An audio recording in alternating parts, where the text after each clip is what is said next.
একটা দল, সেই দল নিজেদের মধ্যে আধিপত্য বিস্তারকে কেন্দ্র করে 150 মানুষ মেরে ফেলছে। এই গণঅভ্যুত্থানের একদম পরের সপ্তাহ থেকেই যে ইলেকশন শুরু করেছে, ভাই আপনার তো ইলেকশনের জন্য এত ক্রন্দন করার কোনো দরকার নাই। সামনের সময়টা একটা শর্তের ভিতরে নির্ভর করছে, সেটা হচ্ছে যে আপনার সবচাইতে বড় নিরাপত্তা বলয় হচ্ছে আপনার জনগণ। ফলে আপনি যদি জনগণকে যদি এনগেজ করতে পারেন আপনার ইলেকটোরাল প্রসেসে, তখন কিন্তু জনগণই আপনার নিরাপত্তা বলয় তৈরি করে ফেলবে।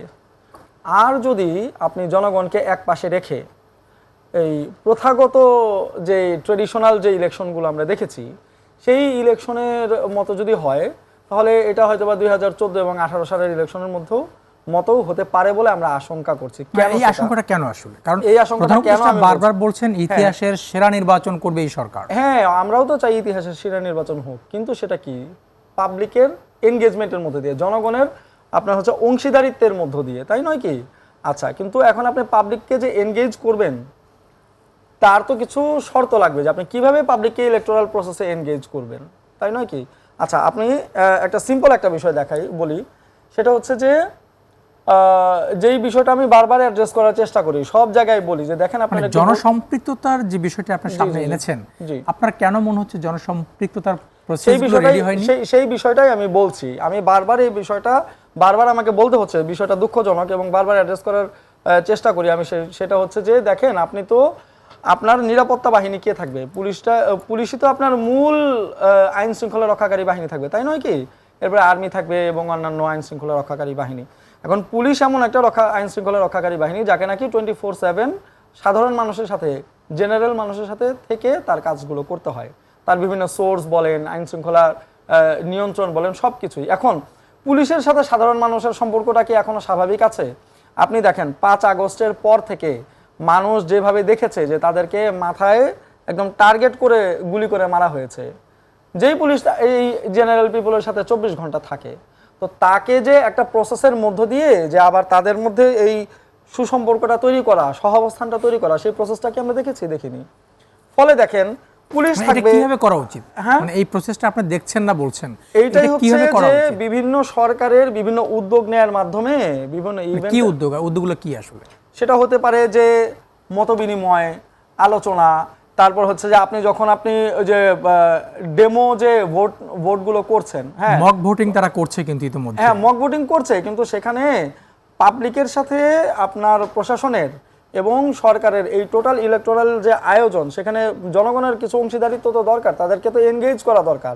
এখন কি হচ্ছে যে জনগণ কি যাচ্ছে যে সে তার ভোটদাতারা সে গিয়ে ভোট দিয়ে আসছে, কিন্তু টোটাল যে প্রসেসটা, এখানে স্বচ্ছতা কিভাবে হবে, ইলেকশন কমিশন যদি আগের মতো আচরণ করে তাহলে তার জবাবদিহিতার জায়গাটা কোথায় থাকবে, এই প্রশ্নগুলো তো এখনো রয়ে গেছে, এইগুলো তো তাদেরকে পরিষ্কার করতে হবে। এখন জনসম্পৃক্ততার বিষয়টা শুধু কি প্রশাসনের দায়িত্ব, নাকি রাজনৈতিক দল হিসেবে আপনারও দায় থাকে কিনা?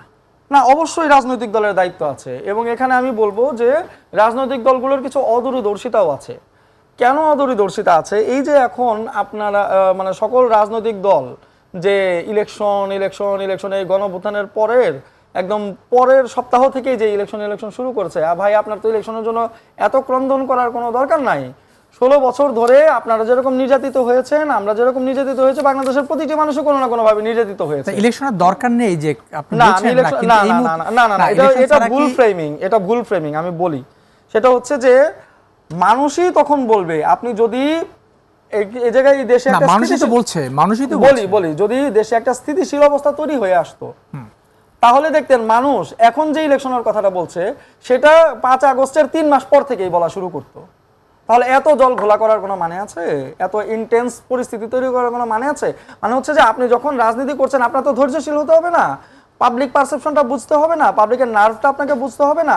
এত বড় একটা গণঅভ্যুত্থানের পরে এসে সে একটা ফ্যাসিবাদী আমলের মধ্যে কদমে মানুষ দেখা গেছে ঘর থেকে থেকে উঠায় নিয়ে গিয়েছে, গুম করছে, হ্যাঁ, এরপরে চোখের সামনে এতগুলো মানুষকে মেরে ফেললো। তো তাদের একটা মানসিক কাউন্সিলিং এরও তো একটা ব্যাপার আছে। তো এই বিষয়গুলো কি হবে? এগুলো হচ্ছে পলিটিক্যাল পার্টিসগুলো সম্মিলিতভাবে তো এই উদ্যোগগুলো নেওয়ার কথা ছিল, তাই নয় কি?